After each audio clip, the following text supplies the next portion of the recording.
Hi, and welcome to Swishing Mindsets. This is Anuradha Verma, and today I'm talking to Supriya Deverkonda, who is a diversity and inclusion advocate and also single mom to her daughter, who she adopted.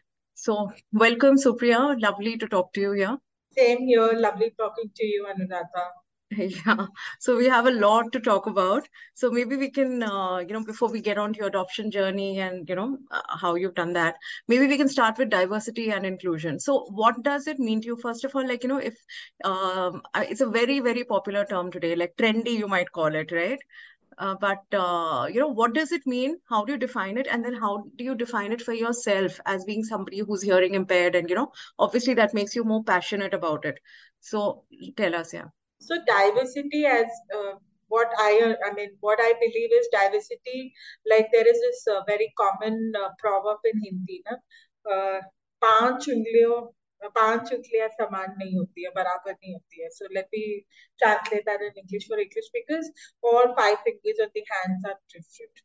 So if we want to, define diversity in a very simple layman's term, everybody is different because of their upbringing, their environment in which they came up through, their challenges that they face because of being in a minority. It could be due to belonging to a community like LGBTQ community, or just being a woman who has been discriminated against, or a disabled community who is fighting to come up with the mainstream, or somebody who has studied in a small town or a village and is making a mark in a big city with people who have already had that privilege of studying in a big city. And also, of course, the cultural diversity which our country is known for. So that is diversity, if I talk about it in a very layman's term. When we say inclusion, so this is basically what we're trying to do is we want to give equal opportunities to everybody to thrive. So when we say equal opportunities, it is equal opportunities to education, equal opportunities to access to jobs, equal opportunities to grow in your career, equal opportunity to have a social life outside of this thing, have good friends, and one who can support you. And then, of course, being recognized that you are an individual by your own right, and you're not defined by those shades, which, like you are just a woman, or you're just an LGBTQ, or you're just disabled. You are an individual by your own right, with your strengths and weaknesses. So for me, diversity inclusion means that, to recognize an individual by their own rights, have equal respect and the identity. Yeah, absolutely. Because you see the person for the person they are, right? Not by sometimes, I mean, we tend to discriminate all the time because I'm just thinking even by the accent, right? If somebody like, earlier we used to say, oh, this one has a very vernacular accent, things like that. So, we are constantly judging people. So, yeah, you're right. Like diversity comes in all forms. That is very true, so true. Like, we are constantly judging people for not being able to speak up English. Whereas it's so ironical that big developed nations like France, Germany, and Japan, they are okay to speak in their local language. And they say that we will speak in our local language, you get a translation for our language. It's not like they are speaking in the language, English language, or something which can be understood. So, and they're okay to speak in English with whatever accent they have. So, yeah, you're so right that. No, no, that reminds me, I remember I had been to Italy and we'd gone with a group and we were speaking in English to each other, all the Indians together. And I remember one gentleman coming to me and saying, why are you speaking in English? You're all Indians. So then I had to tell him, no, no, somebody's Gujarati, somebody's from somewhere else, so we don't have that, maybe a little bit of Hindi, but yeah, that's why we speak in English. We're so used to it. But for them, it is so odd, Yeah, really. That is true. Yeah. So, Supriya, thanks for explaining it nicely. And so, what about your own journey? Like, I was reading up about you, and you said that, you were not very open about your own hearing impairment, and initially, right? So, When do you I remember the first time maybe you opened up to somebody? Like, first of all, the reason why you felt you couldn't be open, and do you remember the response you got when the first time you shared it with somebody? No, so when I say I was not open about it, it does not mean that I was not open about it. What I meant is when I say not open about it, I was not openly sharing my story with the public. So, from my childhood, I have been taught to be open about it. From my childhood, I have been taught by my parents to accept it and be open. So, I still remember at every parent teacher meeting, the beginning of the new class, my mother will go and meet all the teachers who are involved with my education, and she would inform them openly and directly that my daughter has hearing impairment. So if she can't hear you, then it's not her fault. So you please keep that in mind and teach her accordingly. So this was something which you would do openly in every class, wherever I was. So my parents taught me to be open. So I would open up to my friends and to the close circle and everything. But when I said I'm not open about it, is when I started looking for jobs and I started, my first job.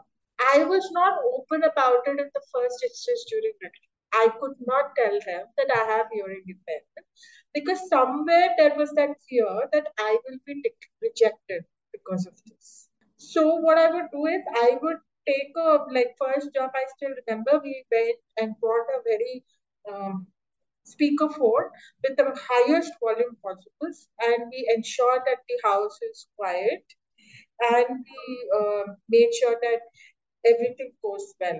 So once I joined my organization, of course, then I opened up to my team and my managers and everybody.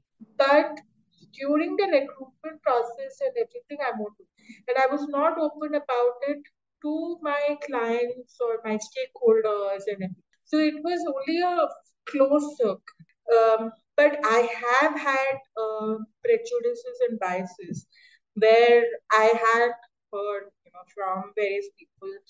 They used to wonder how I would perform, or how I will manage with my hearing impairment. How is it to be? And I've had comments also like how to. I mean, I was not sure how to approach you, whether it's how to talk about it.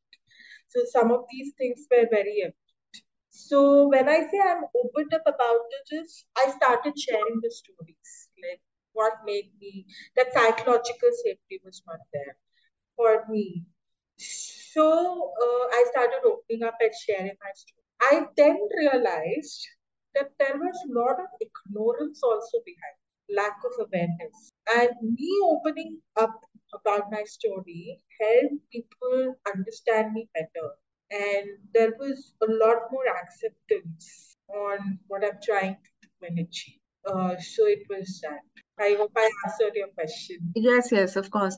And I'm just saying that, you didn't tell them initially, but, is it because you felt let them see my work, see how I function? Yes, So when you tell absolutely. them that I'm hearing impaired, it's like, oh, really? We would never have known. Is it that kind of reaction you were looking for? For Or that's the reaction they had? multiple things. So one of the things, I never wanted sympathy or extra, uh, benefit because I'm disabled, which I feel was not right completely in my thinking. Also, it's okay to ask, if I wanted a speakerphone, or it's okay to tell you that I'm listening to you at a higher volume, or I can't hear you. But at that point in time, there was this insecurity also. I did not want any extra added benefit. And also, I don't like sympathies. So I didn't want sympathy. I was okay with empathy, but I didn't want sympathy. And I'm still fighting against that. I'm saying we don't want your sympathy because we are very well capable of looking after ourselves. We just want to be treated as an individual with some extra accessories which we may need while working. I suppose And it's like, wearing spectacles. yes, Am I oversimplifying it? I don't know, but maybe it's somewhat like that, I guess. Uh, yes, but it's also like, you might, like, for example, when I'm in my meetings, okay, I need a silent meeting room. Now, with my hearing aid, with my Bluetooth, I'm able to manage. But if there's too much of noise behind me, I can't hear you. I rely on lips and everything. I need to be on speakers. Sometimes I tend to be a little louder than possible. So people who know me and empathize, they will say, "You're a little being a little loud, so just soften your voice." Or, I go into the meeting. So not just me, anybody in the disabled community. For example, a wheelchair user, they will not be able to reach a very high whiteboard. For them, it's a big task. So they need somebody some whiteboard at a lower height where they can talk or write. They need a little wider doors, a wider space to enter. So some of these things matter a lot. Yeah, and these things are just basic, whether it's elderly or regular people, somebody who's got some impairment. These are just basic things which I feel should have been there by now. But yeah, it's great that people like you are, creating awareness about this. So tell me, you're also part of the Global Enable Network, right? Yes, yes. Yeah. So what are the things that you do, and personally, what all have you advocated for in your organizations that you work in? So in my organization that I worked in, I've been very fortunate that they took me in and I got a real good exposure to work towards my passion. So I have been working on different areas like creating awareness, trying to create support groups, you know, uh, trying to come out of the shell because it's still a big gap. It's still a big no-no for a lot of they prefer to be anonymous than come out of here. Also, I've been also part of working for carers. So carers, according is basically a family, somebody who's caring either for a family member or a spouse or a child with special needs or addictions or any kind of this. So it's been a wonderful journey that way because I've realized that across the nations, some of the problems are so common between us, but yet so unique because of the cultural differences. And I learn a lot from them as well, especially the passion they show. It's really amazing. They're so passionate about it. And I have managed to make amazing friends as well on the journey. It's a small uphill task, is what I feel, especially in India, because of the fact that most of us in the disability or in the LGBT, we are sidelined and we are not in the mainstream yet. Currently, for India, the diversity means gender diversity. Most of them. It's women versus women because women have been discriminated against. Um, so it's not that it is the lack, it is that, callousness, it's just a lack of awareness in India. So it's really a uphill battle here, is what I feel. Um, we, we need more of such awareness sessions, especially on neurodiversity. We do have a lot of advocates for autism and Down syndrome, but it's still a taboo topic, and many don't even know what is neurodiversity. So that is where we are. Yeah, no, absolutely. What you're saying is true. It's not in the mainstream yet, Yes. and yeah, and so you have global exposure. So, what do you think we can, what are the takeaways when you interact with people from around the globe? What are some simple things that we can, do here? Simple things, I think we really need to work on the accessibility bit. The accessibility is still quite low. What I've heard is that, for example, they have in churches and all, they have special machines which amplifies the sound for the hearing aid users. They have ramps. They have special parking in some areas, designated parking areas for the disabled. But in India, we do not have that at all. We are completely, like airports and all, we still have it, but not so much. I still feel like when I when I go to somebody, I'm not able to hear. I keep asking. That person gets irritated, and then I have to tell that person I'm hearing it. So I'm not able to hear you. They lowered it down, but the understanding and empathy is relatively less, and the passion is relatively less. And it's more of hero worship here. Like if somebody is managed to come out of it, they start hero worshiping that they are not able to accept them as an individual by their own right. Which I feel is relatively less there in UK and everything. And there, I also felt that the parents are also fighting to get people in the mainstream. Here, for some reason, we are still shying away from the mainstream. We are still shying away from the corporate sectors. We still feel okay if our kid can manage, we'll somehow put them in some shop or something. A best example, like other day I saw an advertisement, please buy this umbrella.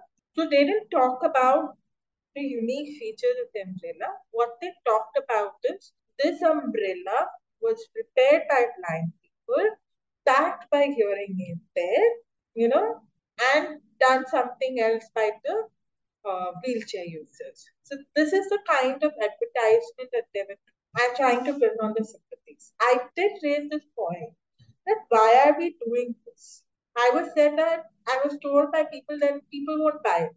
Yeah, it's what you said, you don't want sympathy, right? That is the thing. Yeah. Exactly. Why can't we market it as an umbrella with some unique features? Maybe it's just me. I don't know. I don't know. No, Maybe it's not just you because I remember I was also doing some work with NGOs and this also occurred to me because we were also putting up these pop-up shops, work from artisans. And I was like, I mean, they should buy it because it's good, it's unique. Not yes. because, oh, like, poor people, why don't you help out? Because they're very talented, very creative. So I think even there we should say that this is the original work that we're selling instead of that Correct. going through Yeah, a distributor outlet and then coming to you to Fab India. You are buying it directly from them. absolutely. So that is somewhat lacking, is what I feel. And also the taboos are very high. And I'm fighting for that in my organization as well. That when you want to create awareness, when you want to do certain activities which you're doing globally here, and you want to initiate conversations, I agree. If 40, 50 people are coming up and doing the conversations, great. 60 people are doing it, great. But if you really want to make it mass level, you really need to work on the cultural taboos that are around. No, and you're right that, a lot of the times if there's a hearing impaired child or something, they kept away from the mainstream, I suppose, even in terms of opportunities, career opportunities and other things, right? That's what Yes, yeah. yeah, so true. I remembered one story, and this is a very story closest to my heart. And that's when I decided I want to do something. So I was 10 years old. For my parents, getting me the best hearing aid was very, very tough task because it would drain more than half of their incomes. It's not easy. Imagine in 1988, if they got me a more sophisticated hearing aid, which is spectacle. It costed them 10,000. 10,000 in those days is a big amount for them. Yeah, it's Even like a salary, more than a salary actually. yes. Uh, So my father was getting me that hearing aid, and he was trying to get those things done. And we were in ALS. So ALS, you might have heard, is a very big organization for them. So the owner, Mrs. Naran, we were just talking that suddenly a father with a 18-year-old daughter walked in. And father said she needs a hearing aid. So when she looked at the documents, it was clear that the girl needed that hearing aid from the child. But for some reason, but because of the stigma around it, the taboos around it, the father did not get the hearing aid. And he came in now because the child had to get married and he wanted a good relation or good boy.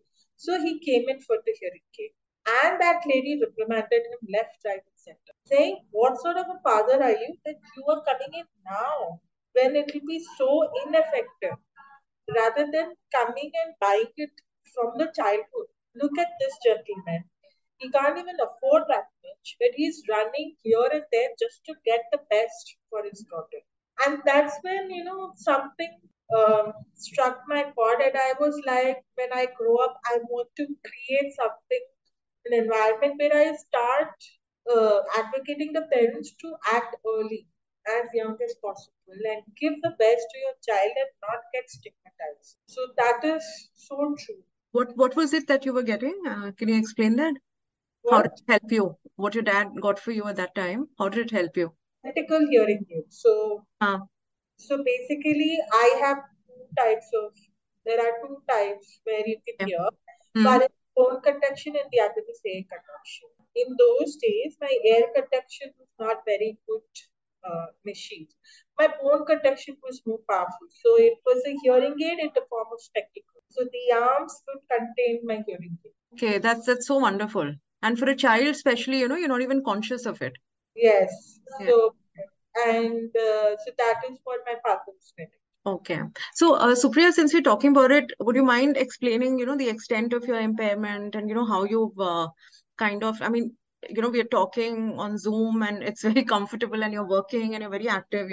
So what all steps have you taken to reach this point?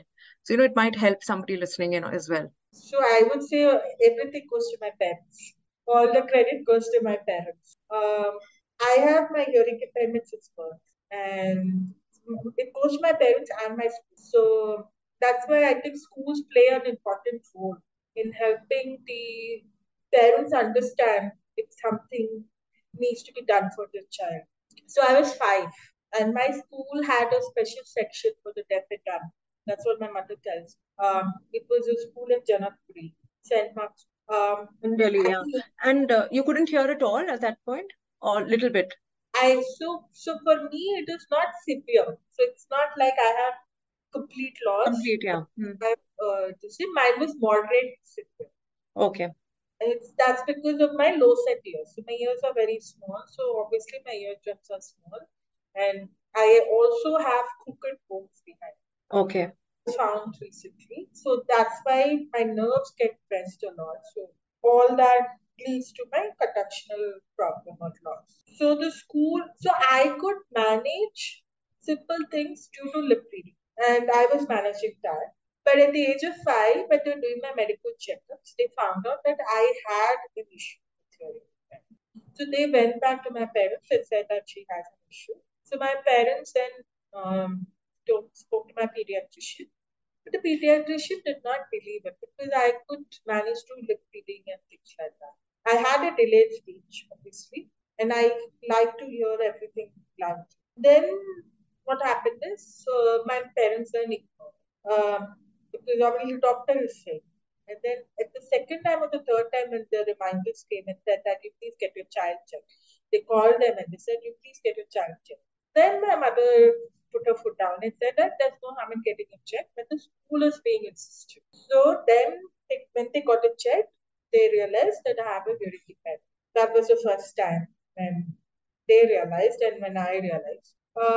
And so I started wearing my hearing aid. At that point in time, it was not advanced. So there used to be like this headband, you know, two headbands. Cut me if I'm being a little more elaborate, but this is my story. No, no, no, that's fine. It's required, yeah.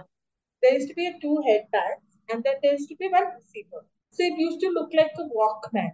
So if you see the traditional Walkman with the headphones and then that big receiver. So that time they put that.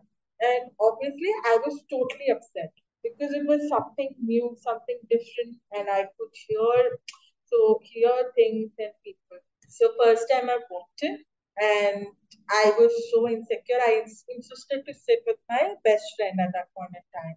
So my teacher made me sit with her, and she was very good. I have lost touch with her, but she accepted me as I was, and it was an amazing friendship.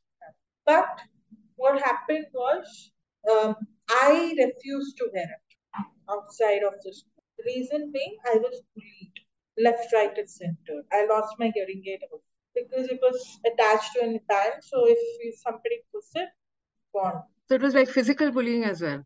Yeah, Oh something God. like that.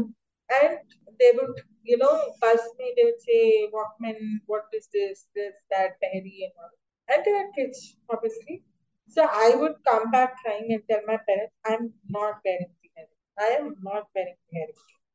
And it was tough for me to manage without the hearing aid because I can't hear you, I can't do anything, and I only live with you. Then my mother was patient. She would keep on saying, drilling it, you are you, don't worry, it's part of you, just accept it. Then when I was 8.5 or 9, I was made a member of the children's library. And as usual, I didn't wear my hearing aid. Then I was sitting nicely, and one boy was playing chess with me, and he was asking me questions, and I don't know what questions he asked and what answers I gave, but I gave all wrong answers. My mother was sitting next to me, and she was observing the whole conversation, and she didn't say a word.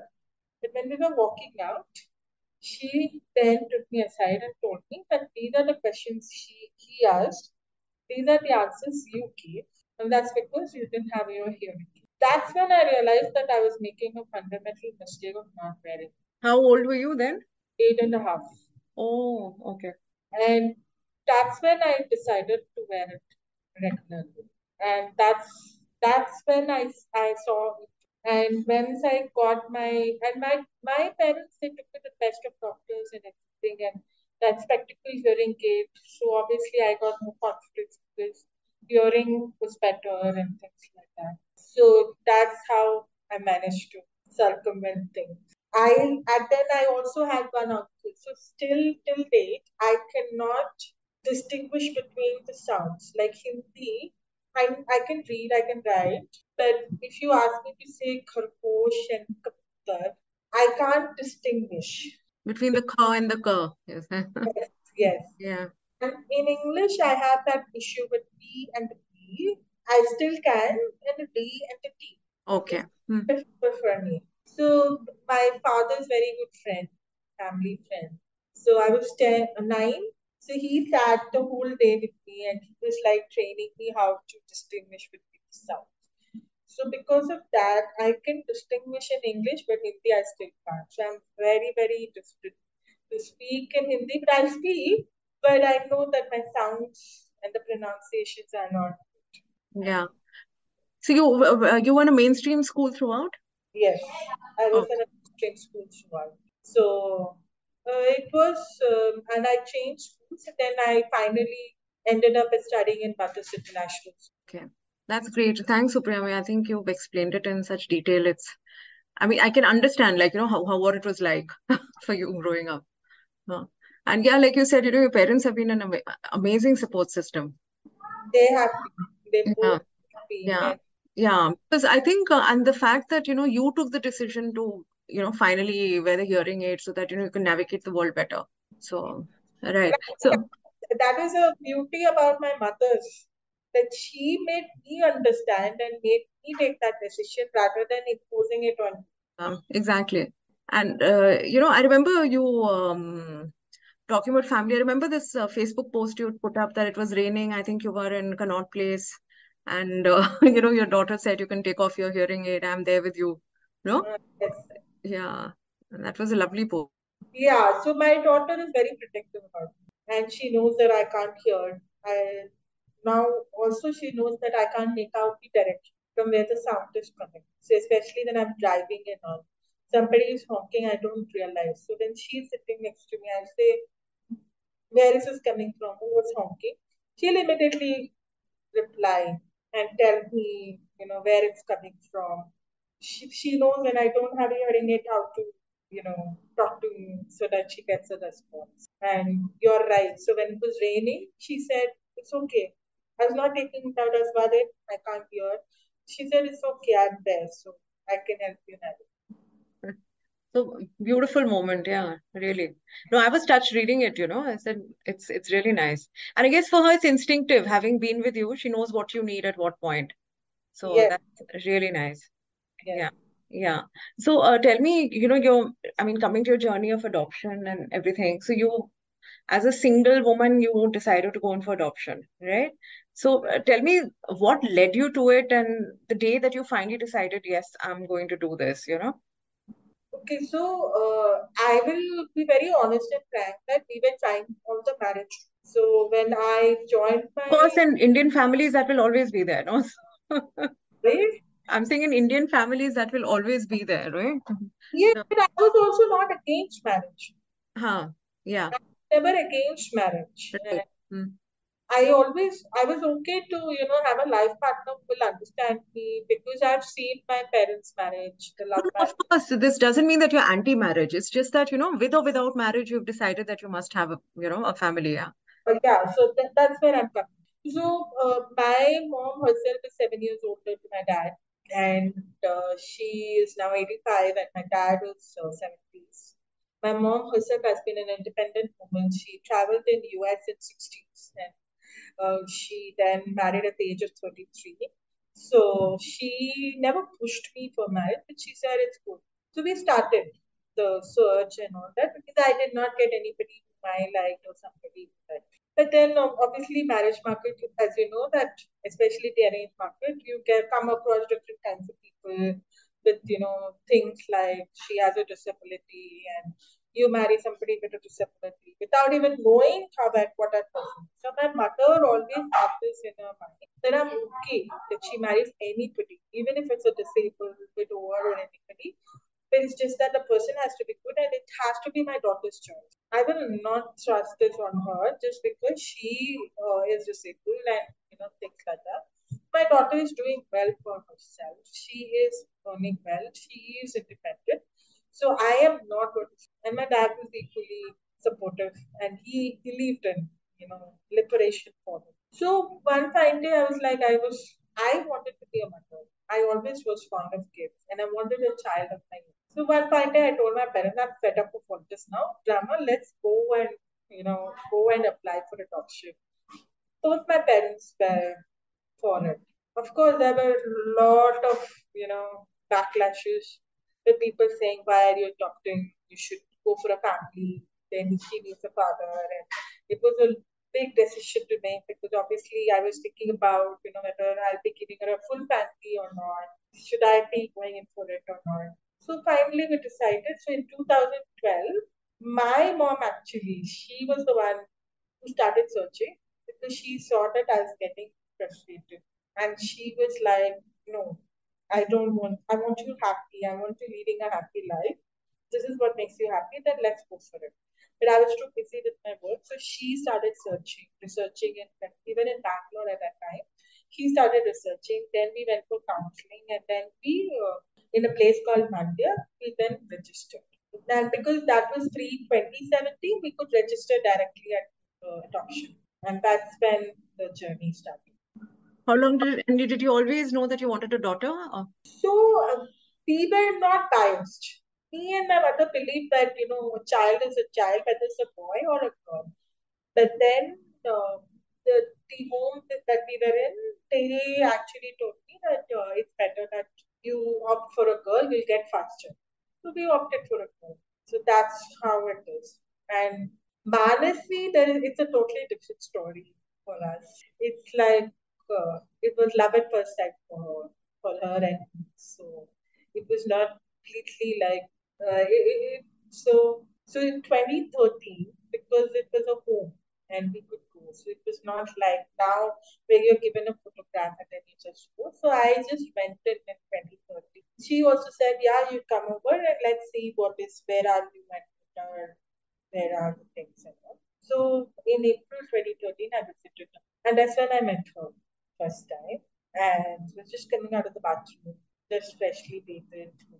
And then I just picked her up. Something clicked there, some affinity, and she would refuse to go out of my hands. She would cry continuously that I'm putting her down. And then if I'm holding her, she'd be looking at me very earnestly and clinging to me. But then obviously she was not legally free for adoption. So any child, when before being placed in the adoption home, they have to be legally free for adoption. So in case of a surrendered child, parents have to sign off the rights. They get 1 to 3 months to sign it off. Then the child becomes, or in the case of the abandonment, they have to put a advertisement in the newspaper, search for the parents. And once it is like all the due diligence is done and the police are convinced that the parents can't be found, Then they apply for a legally free for adoption status in the TCW. And once they get that, then the child is basically adoption. So she was not legally free that time, and there were a lot of other things. There were parents as well. But fortunately, my documentation was complete and everything. So 1 month later, we got her. And how old was she then? 5 months, right? She was 5.5. 5.5 months. Okay. And that's wonderful. And the name Manasvi, how did that happen? Okay, so that is purely my father's doing. So just a day before we were about to leave to pick her up, bring her home, I was looking for a name which means heart. So then I found Manasvi, which is pure heart. And then my father, he's a literature and cultural person. He said, let's add an A and make it Manas. That's how he made it Manas. And so it's all her grandfather's doing. Yeah, lovely. I love the stories that you keep sharing about Manasvi and the things you do together, your art and your pottery and so many things. Yeah. So tell me, how has it been for both of you? And, before and after, if you see yourself, how are you? I will be very frank that with Manasvi, I learned a lot in my life. I was a very naive individual for Manasvi, where I was only focused on work at home and social life. But after Manasvi, my life and my horizon expanded. I started networking, started interacting with other people in the adoption, parents, single mom, things like that. Network expanded. Then, because of Manasri's interest in art, I started interacting there. So there also expansion. And because she's herself a neurodiverse kid, so again I started learning and things like that. So again, my this thing expanded, and then obviously she's also one of the reasons why I'm so passionate in my work in the current organization on DNI. So it's been there has been a lot of ups and downs post ministry as well, but I won't say it's a rosy picture, but the fact is I learned a lot and my life has really expanded in horizons. Yeah, I'm sure. It must be a complete 360-degree change for you. Yes, it is. Yeah. So what would you, what do you think has changed essentially, like from the person you were before this? I think I was more closed and I was more within few people and confines, but now I'm more open and more vocal, I think, and more assertive on certain things. Yeah. What are some challenges that you would say that, that you face as a parent or as a single parent, any specific challenges? Yes, there are. I think in India there is a lot of taboo still around single parents. I will not even say adoption. I'll say even by single parents in general. Be it passport, Right. be it insurance. Yeah. So it's like passport is one of the main things. Yeah. The father's name. What do you do for that? If So we had a big fight. So in my first time when I went for the passport, they told me that they'll put my name under guardian. oh, I thought, yes, I fought. I said, I'm the mother. There's a birth certificate, a court deed, an adoption deed. How can you put my name under guardian? They said, no, ma'am, but this father's name is not there. I said, doesn't matter, but I'm a mother. How can you deny me? So then, God, because my father was also there, he was equally irritated. And he, being a person who has fought for human rights and being associated with PUDR and all, he is equally vocal or even more vocal. So he started. Then they said they allowed me inside. Then they said, ma'am, but father's name is not there. I can't do. So I started shouting. Then the assistant, the APO in the Gurgaon district, he heard my fight and he called me in. He said, ma'am, what's the problem? I said, I'm a single and married woman. I've adopted a kid. I have all the documents in place. Why am I being denied my right to be said that I'm a mother and not a guardian? Then he saw all the documents. He asked them to pass it and made them leave it blank. But he was not sure. So he referred me to RK Puram. We went to RK Puram office. There, at every counter, can I speak in Hindi? Because it will be yeah, yeah, yeah. Of course, of course. आपका नाम क्यों नहीं है So I would explain the story. I'm unmarried. This is not our department. Please go to me. बाप का नाम क्यों नहीं? Same story. Then we went to APO. So then I learned my lesson. So before anybody could ask, I would start my story. So this happened with another APO, and I started my story. Then that APO said, "बाप का नाम क्यों नहीं?" My dad got pissed, irritated. Sorry. He was like, "She just told you that why there's no father's name, and you're still asking her." Then he got irritated. He said, "I'm not signing off." Then who will sign off? We went to the TPO. The TPO was a very understanding man. Sir, what's the problem? You have all the documents in place. I said, you please ask your APO. We don't know. Then the father, then when they called him, he refused to come. Then he sent me to a more understanding. So then he uploaded a document which stated that I'm unmarried and I've adopted her. That's been uploaded to the file. I thought the matter will close now. When it came for renewal, again the same questions. And when you're legally on the document, you're the mother, why can't the passport just say so?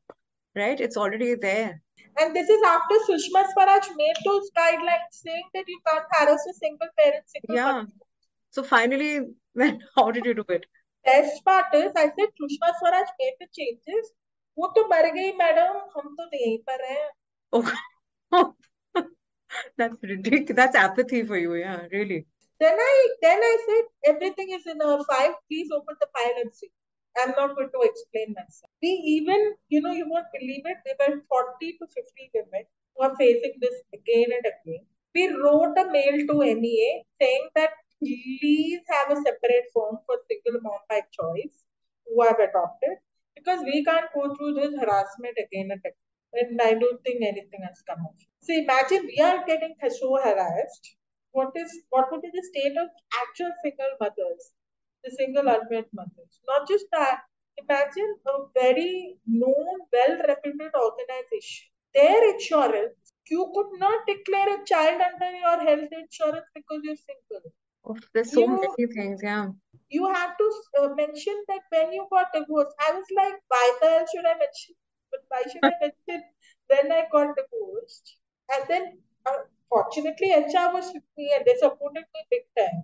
That these are the small things, and then they added later on that if you have adopted. But my only question is, why can't a single woman have a child on her own biologically as well?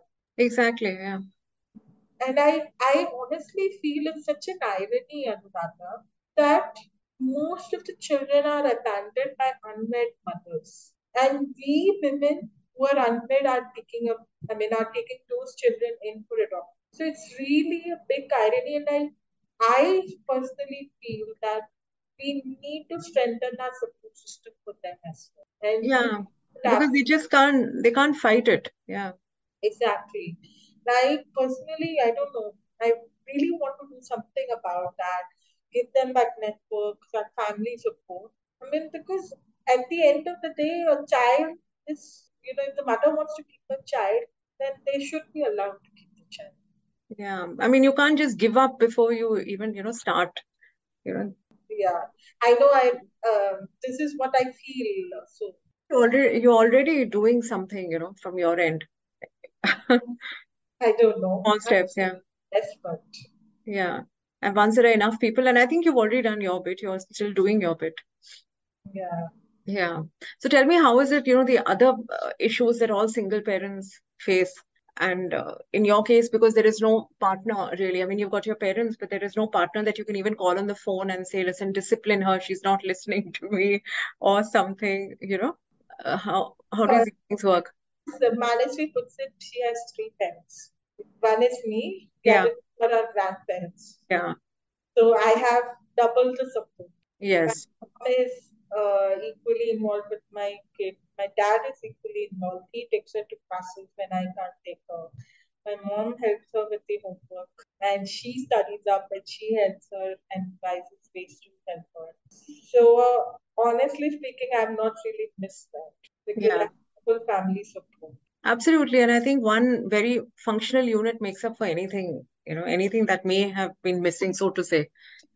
I think it's a beautiful thing. I just want to add this that when I started going for this adoption thing, I was hesitant. that I don't have a partner, as you correctly pointed out. So I won't take names, but a lot of women in my circle, they told me one thing, whether you're married or you're not married. Ultimately, in many of the families, it's the woman who takes the brunt of it. Of That's the true. Hmm. So you just go ahead, it doesn't matter. That's a wonderful, in a way, I mean, uh, kind of twisted way of encouraging you, because that's true. I think it's almost like solo parenting that a lot of women do. Yes, Married yes, single, yeah.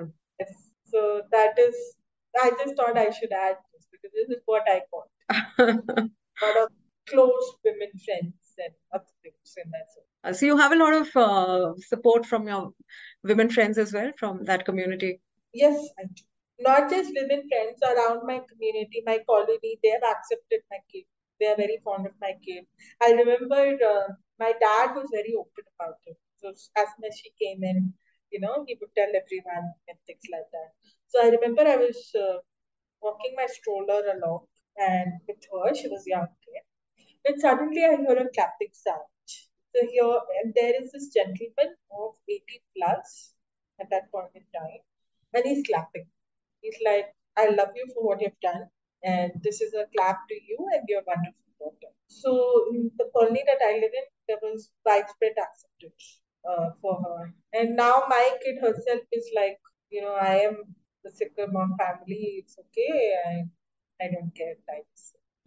Yeah, sounds extremely well adjusted. That's wonderful. So you've had, that talk which you say that you sat her down and had a talk with her about it, or it's just been organic, about the adoption and the whole decision and, how she came to be the part of the family. So I have been open with her from the beginning. We have used adoption language. But when she was very young, I have also sat her down and explained her.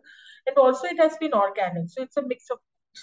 So like for example, she did come and ask me questions on whether, the usual questions on whether I'm born from your family or not that.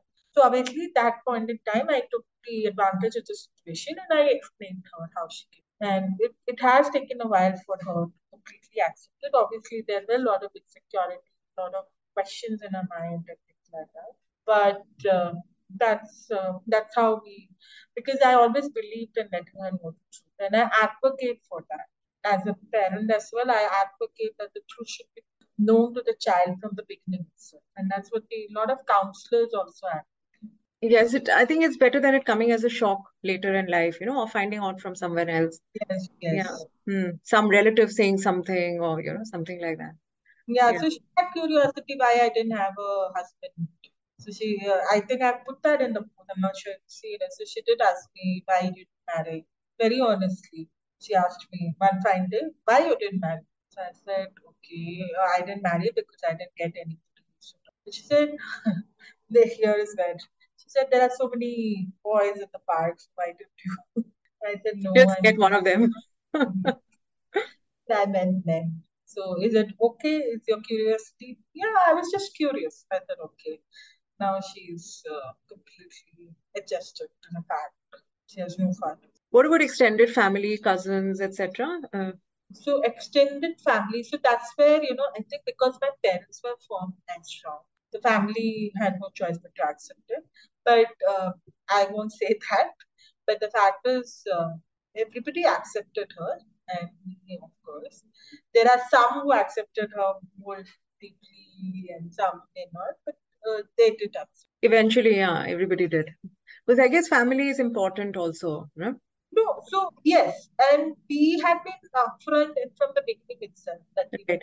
a lot of people really applauded the fact that I'm willing to go for adoption. So both my mom's side and my father's side, we didn't see. Yeah. And we didn't see. And of course, there were questions why she didn't marry and all. But my parents stood firm that it's her choice and she chose. Yes, exactly. I think as long as you're firm and you're clear, then, people follow the lead, Yes, really. But I love that story you said about the gentleman who clapped for you. You're the elderly yes, gentleman. Yeah, yes. It was a very heartening thing. that's really lovely. So So what's that, your route? Yeah, so tell me. You were saying something. no. So over the journey, what I really realized is that if you have a very strong backing of your family and especially the parents, they have to stand strong with the choices of the kid. If they stand strong, then obviously nobody will question, is what I feel.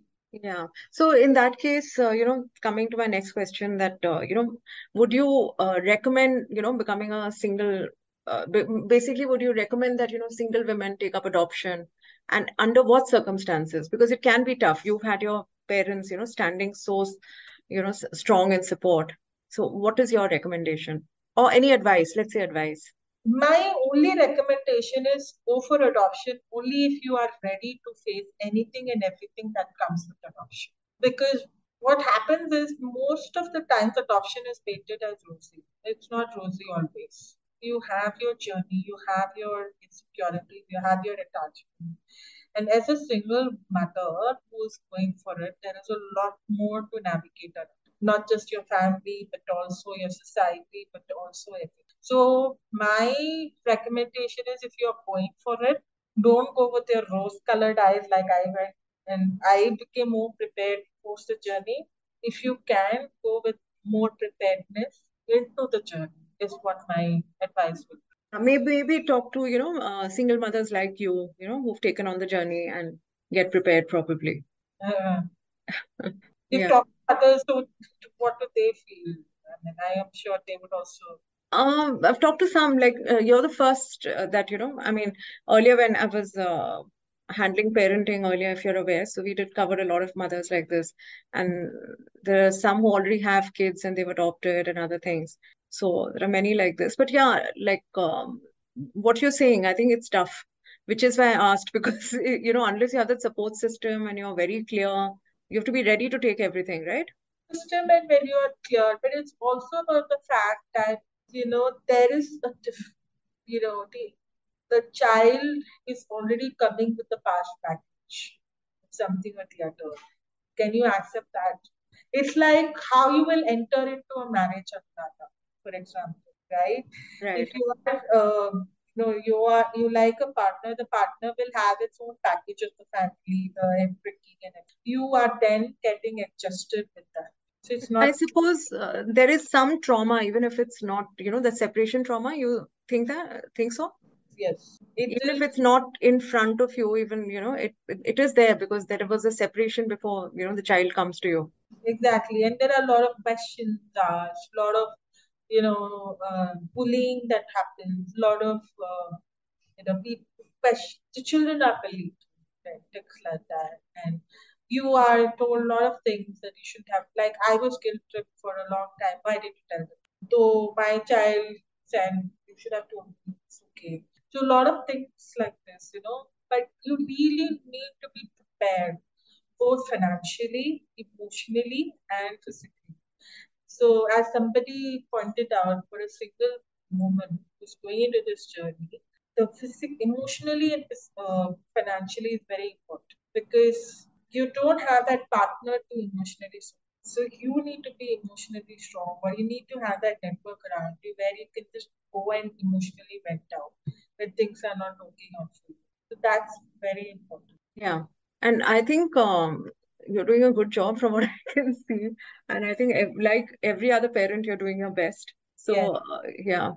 Another thing I saw that, you recently learned driving. Is that recent? Very recent. I learned it February 2020. Okay. Was it difficult given the hearing impairment, or that is what pushed you to learn Actually, that is what stopped me from learning all this. all these years? Yeah. Okay. So I tried learning at the age of 18, but I was not very confident. And because, like when I used to ride a cycle, I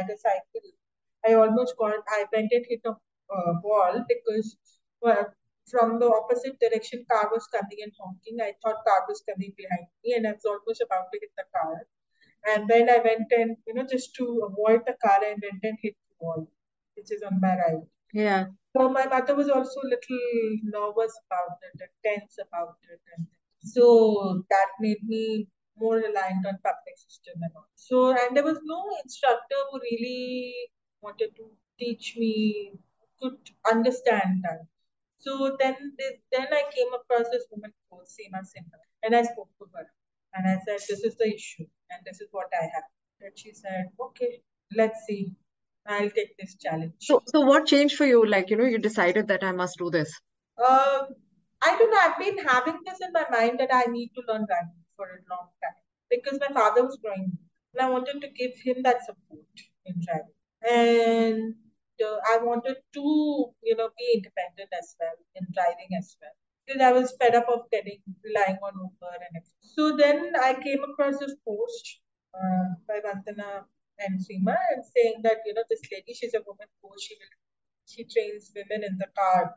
So then immediately I dialed her number and I said, I want to learn driving, but this is the issue. She said, whenever you want to learn, I'm with you.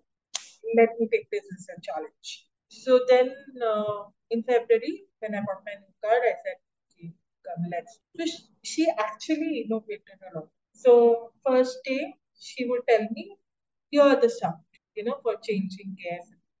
I said, I can't hear. Bluntly. I told her I can't hear. She's like, you can't hear? No, it's too, I can't hear. Then she started thinking. Then she made me, keep the engine on and she made me feel the vibrations. And she said, now you feel the vibrations. See if you can feel that. And see there's a difference in the vibrations from here to here. And that's how she started teaching. Then one day when she was teaching, she suddenly said, Supriya, she shouted at one high, shrill pitch. For me, some frequency, shrill pitch, it becomes very headache. I stopped the car. I said, I can't. What happened? I can't hear a shrill pitch. Oh, okay, don't worry. And then she taught me how to look at the mirrors. She said, music at blast. Don't bother about song. Just go through the mirrors. Make sure you're slow at turning. And this is what it is. So that's how she improvised and innovated just to teach me how to navigate. Yeah, very innovative. And I guess that gave you confidence, right? Behind them. Yes, Mhm. that gave me confidence. And the second thing which gave me confidence was my dad. So after that, I had learner's license and I wanted to drive. So my dad said, okay, I'm sitting next to you, drive. So we drove to Delhi, came back. We drove so many places. I would drive to office. He would come all the way to office, pick up the car and come back. In the evening, he would come to office and then I'll drive back. So my dad also pushed me and encouraged. And that's when I got home. So now you're a confident driver. You've been driving Yeah, regularly. but I still struggle in parallel parking in some of the places. That's just practice, I'm sure. But it's become very handy. Yeah. Great, Supriya. It's been so nice talking to you. I know, I think I've overstepped my time also. No, no, no, no. There's for you maybe. I have time. Thank you so much. Really loved it. Yeah, yeah, it was lovely talking to you, and so amazing talking. Thanks. Thanks.